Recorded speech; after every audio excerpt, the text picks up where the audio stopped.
You ask Tiger to solve. This deals with linear equations with one unknown.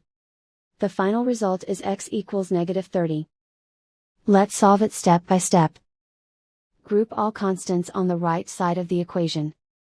Subtract 4 from both sides. Simplify the arithmetic.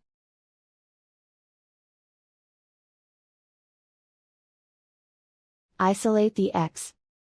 Multiply both sides by 3. Group like terms. Multiply the coefficients.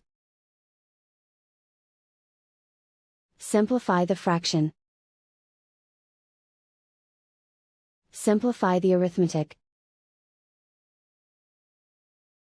And so the final result is x equals -30.